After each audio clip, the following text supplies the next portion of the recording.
Alright folks, buckle up, because we're diving into the Twilight saga, New Moon, a movie that takes teen angst, supernatural drama, and a whole lot of shirtless werewolves, and put them together in a blender. This is the one where we trade in sparkly vampires for brooding werewolves, and Bella Swan finds herself navigating heartbreak with all the grace of a baby deer on ice. So buckle up, because we're in for a wild ride. So, we kick things off with Bella Swan. Yes, she's still around, still moody, and still making questionable life choices. It's her birthday, and she's turning 18.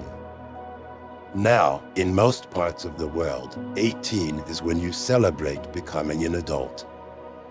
But not Bella. No, she's freaking out because she's getting older, and Edward, her undead, sparkle-peer boyfriend, isn't aging a day. She's got the kind of existential crisis that makes you wonder if she's been listening to too much of Joy Division. Edward, being the romantic vampire that he is, gives her the gift of a lifetime, an existential crisis of his own. See, after a little paper cut incident at her birthday party leads to one of his vampire brothers nearly turning her into a midnight snack, Edward decides it's too dangerous for him to stick around. So what does he do? He dumps her. In the woods. Because nothing says I care about you like abandoning your girlfriend in a creepy forest. And this isn't your average breakup. Oh no, Bella's devastated in a way that only a teenager in a supernatural romance can be. We're talking months of moping, staring out of windows, and screaming in her sleep. Seriously, she's like the poster child for post-vampire breakup syndrome. But she does have one coping mechanism: reckless behavior. She finds out that whenever she's in danger, she hallucinates Edward's ghostly face telling her to stop being an idiot. So, what does she do? She ducks on a motorcycle, of course. Because when life gives you lemons, you make bad decisions. Enter Jacob Black, Bella's childhood friend, who's been hitting the gym like it's going out of style. Seriously, this guy's muscles have muscles. Turns out, Jake's got his own supernatural secret. He's a werewolf. But not just any werewolf. He's part of a pack of shirtless hunks who spend more time running around in the woods than a Boy Scout troop on steroids.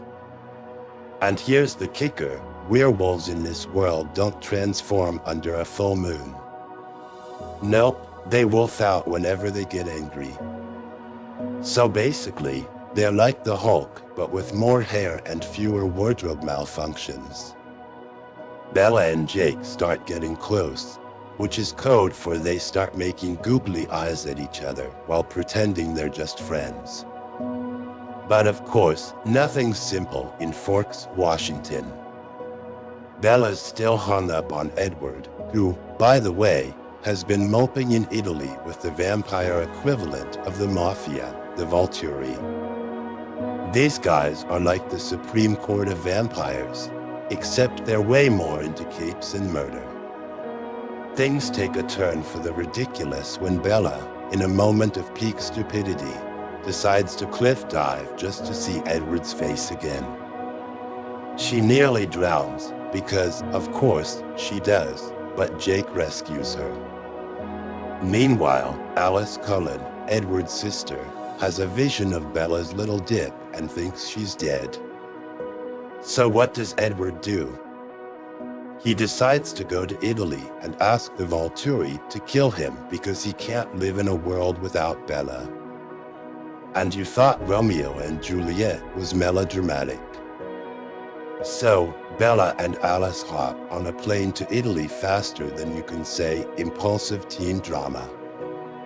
They find Edward just in time to stop him from revealing his sparkly skin in the sunlight. because apparently that's his big suicide plan. And here's where the movie hits its peak insanity. Bella rushes through a crowd of red-cloaked festival goers, throws herself at Edward, and, surprise, they're reunited. The Valkyrie show up, looking like a goth boy band, and threaten to kill Bella because she knows too much about the vampire world. But Edward strikes a deal. Bella will become a vampire, eventually. The movie wraps up with Bella back in Forks, with Edward promising to stick around this time. But there's a catch. He'll only turn her into a vampire if she marries him. That's right, folks. It's not enough to ask your teenage girlfriend to join you in eternal damnation. She's got to put a ring on it first. And that's New Moon, a movie where vampires run away, werewolves run shirtless, and the human girl runs headfirst into stupid decisions. It's like a supernatural soap opera with less logic and more abs.